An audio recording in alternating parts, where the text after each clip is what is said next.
Yun, good day guys. Kain tayo ng isang buong itik. Pinili namin sa Angono Rizal. Kakaiba yung sauce nila doon. Bagay na bagay. Isang buong itik yan. Bali, meron tayong isang guest na gustong matikman. Galing, saan yung probinsya niyo ma'am? Sa Bicol? Sakay sa Bicol? Iriga.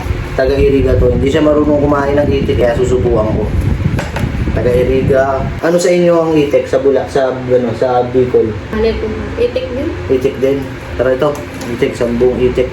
Napakamura lang nito. Sa Angono. Nakakapanood kasi ako ng mga nagmumukbang. Ganito sila kumain, no? Mga dumo. At yan. Iba talaga lasa ng itik. May ibang lasa yung karne niya. Sarap. Shoutout sa mga taga-Angono.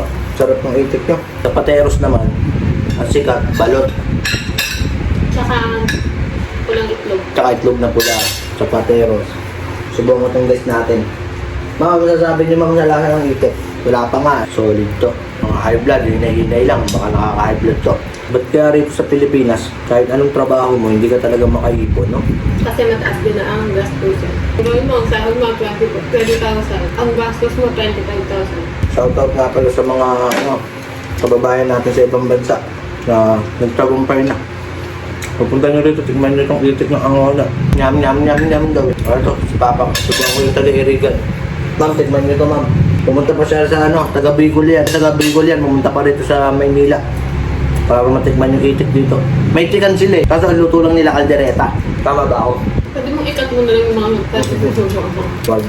Sarap. Hindi nakasawa tong itik na to. Kasi sarap. Bakit bumay ng itik mo? Diyan sa parola. Kaso hindi masarap yan na hindi ganito yung lasa ng itik doon. Ganito pati mas mataas yung presyo doon. Sa Angono, mura lang ang itik. Pati malalaki. Ano pala? Ano ba yung laman loob pala yung binili natin? Palaka. Palaka gusto ko rin tikman. Basta palaka naman. Yung sauce nila masarap. Bagay dun sa itik. Parang sweet and sour na ewan. No? Ito sa mga Itong kasama ko ngayon na taga-Irigan. Iriga. Iriga. Makain ko ng bayawak. No? Buyaba. Sarap. Laki no? Ang lusog ng itik na nabili ko. Bakit ayaw mo namin yung binibigyan kami? Ayos daw. Tapos balita sa TV. Isang food vlogger ang nag-live na kumakain ng itik. Ang Na-choke. Na-choke. Na-is up. mga vlogger ngayon, kung tayo mga food trip na high blood. Yung isa naman vlogger, kumain ng talangka. Talangkang lason sa dagat. Hindi kasi nila alam na nakakalason. Alam niya yun. Pinakain. Pinakain nung may galit sa kanya. Sabi, kinakain yan, masarap yan. Sa probinsya namin, pinakukuluan yan. Pala kahit pinakuluan na, nakakalason pa. So, itik safe. Yung mga balot, itik yun, di ba? Ano yun? Ano yun? Tanga itik yun. Hinay-hinay ko, nakaka-high yan. Sarap. Ikakat mo naman yan. Hindi mo ikakat. Tuloy-tuloy yun.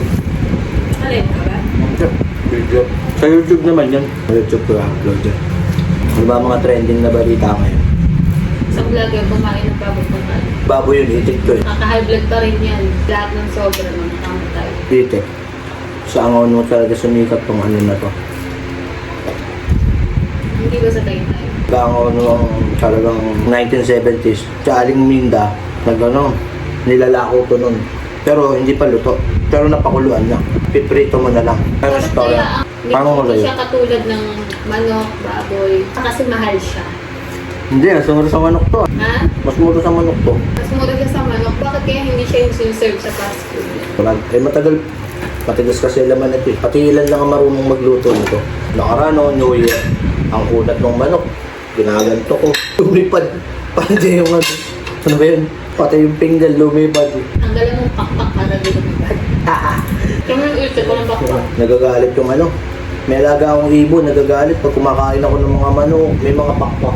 Ibon natin, nagagalit siya. Hindi ako pinapansin yan pag kumakain ako ng mga Baka doon sila mga manok. Nagagalit. Kanina nakita isip yung ulam ko, nagagalit sa akin. Hindi ako pinansin eh. Paano kanin? Sino kayo manonood nitong video na to? Siyempre ako lang. Kakapsap ko na lang to. Paalala lang pala, yung buto ng itik. Pag nawag natin, kasi yung aso ko dati nakakain ng buto ng itik. Wala na, namatay na. Si Doggy. Hindi, si Pong, yung aso ko dati. Bata pa ako. Ay, si Dog. Hindi, si Pong. Si Pong yung nakakain ng itik. Natinig siya. At delikado sa aso ang tinik ng itik. Ang buto ng itik. Hindi naman kasi porket aso, buto yung papakain. Hina. Hindi makaka... Una, nang hina, ilang araw. Nakakalungkot din pagka namatay ng aso. Kaya ayoko na mag-aso talaga. Hindi ko nga aso pagka yung kahit sa mga kapatid ko sa nanay ko. Nag-aalala ako. Lalo na pag-aso ko. 2 linggo akong umiiyak. Kaya di na ako nag-aso. Simula nung namatay yung aso. Gusto kong kumita sa YouTube din. Ang ali. Yung ano? Sauce. Pero masarap. Huwag ka ganito pagkain. Ang sarap din namin. Soft drinks na malamig ko. Kamukha ako. Ayan yun. Bisita kita eh. Bumiyahe ka pa rito sa Maynila para makain lang itong itik eh. Ang ali. Ano, ayaw mo ng sauce. Sauce ang masarap dito. Maalis sa Bicol, maasim. Ang hang. Langhang. So soft drinks ako. Ayaw mo ubusin yung isang ganyan. Oo, pizza nga. Kaya kong ubusin isang ano. Hindi naman yung pizza eh. Di ba nakakaano sa luto-tok-batok? Hindi naman. Buksan natin na aircon. Buksan natin. Naalala ko tatay ko. Nung nagkakasama pa kami, mahilig sa itik yun. Saan ako natikman ko? Laman tong itik na nabili ko, magandang klase. Price ang laman. Meron, ibang itik na nabili ko, parang may sakit. Walang laman, puro balat. Follow nyo na rin ako. Baka kahit pa paano makakatulong. Sabi mo, ikakat yung hindi ako ita ha. Mali mo, sumikat ka. Eh, Or, yung bang dahil ng pag-iwalay ng ayoko sumikat din eh. Gusto ko lang kumita rito. sakto lang. Kasi may kumikita sa Facebook, sa YouTube. Pag sumikat ka, may kritiko ka. Yung ba nga, hindi ma-handle yung kulot mga kritiko nila, nagtapakamot. Diba? Hindi naman lahat ng tao magugustuhan yung video ng mga magbabash. Ano masabi sa'yo? Ha? Ano? Sino masabi sa'yo? Nakikita ko lang sa mga sikat na mga bashers. Pero ang ganda lang ng video nila, pero may nasasabi pa rin yung mga tao. Hahanapan ba kasi ng mali? Yung talaga, kailangan ng basher. Paano kasi sikat kung wala kang basher? Sabi nga ni Diwata, wala ko pagkiilam sa mga basher. Sino si Diwata? Pero ang mga basher, hindi na pinapatulan yan. Ako, tatawanan ko yan.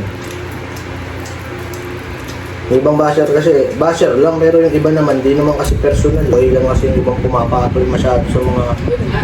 Dapat, bago ka mag-balance ng emotion mo once na umapa ka sa social media. Kunyari lang naman, sumikat ka sa social media. Siyempre, sa una, mabait ka pala. Nagkakapera ka na. Yayabang. Yayabang ka na nun. Kaya nga dapat hindi ka yayabang kung paano kayo nung umpisa, gano'n ka pa rin ng gano'n. Ang magalit. Kaso mahirap i-maintain yun. Kasi nga, magkakapera ka dyan, kinakita ka. Ang magalit. Hindi ako, nag-explain na ako. Gagalit ko. Maganda tong nabili kong itik. Wala na, buto na lang to. Mataba yung nakakubili. Buti mataba at malaman ang nabili natin. Wala masyadong tapon. Yung unang bili mo, ang daming tapon. Masarap yung taga-Bicol na taga-Bicol na nakakain ng itik ko. Pag ako yumaman, pag ako sumikat, dilibre ko kayo. Marami lang nangako niyan. 10,000 pangako hanggang ngayon, wala pa rin. Pangako pa rin. At least nangako. Sarap pa yung mapangakuhan, tapos kahit dito pa rin, swerte mo nga, pinangakuhan ka. Papangakuhan mo, tapos hindi mo tutupan, sakit ka sa breakup yun. Galit dawan Diyos sa mga taong nangangako, tapos di tinutupan. Siguro. Sabi ng Diyos, huwag ka daw mangangako. Totoo yan. Oo. Kung hindi daw, hindi. Okay. Ibig sabihin, once na nag-commit ka, dapat igan. Nagagamit mo pa salitang pangako. Gagalit daw ang Diyos. Cross my heart pa. Gagalit daw ang Panginoon sa mga ganang tao. Pinasusuklaman daw. Kaya kayo, kung hihiling kayo sa Diyos, nangangako kayo sa Kanya. At dinututo pa rin, Baka masumpa ka. naisumpa. Kaya ako ayaw mangako. Paasa ka lang lagi na. Galing mo. Galing mo, boy. Ayan, first yung itik. Naman kwenta kung yung video ko puro kain lang ng itik. Hindi mo scandal to na kain lang ng nakakalibang. Balik kung kinakain ko rito yung katulad sa mga scandal. Malilibang kayo ron kahit 2 hours kayong manood nun. Sigurado ako hindi kayo may inip dun. No? Boss, oh. Ano nyo naman? Wala na po natin kainin ng kain. Kaya na rin. Ilagay mo sa isang plastic. Gusto mo bang kainin to? Wala nang ulit. Ito. Sige nga. Hindi mo nga. Wala na to eh. Gusto ko yung pan. Kagaan ng itik na ito, maganda. Nabili yung Subways. Coke. Biglang Coke. Guys, sa mga gusto bumili ng itik, kung matikman tong kinain kong itik, sa ano po, sa bayan, sabihin nyo na kung saan yung may itikan, isang hilera yun. Salamat po, ako nga pala si Jopay. Follow nyo naman ako. Pag ako sumikat, lumaman, dililibre ko kayo. Sabi. Nangako. Pangako. Okay, nangako ako. Okay na.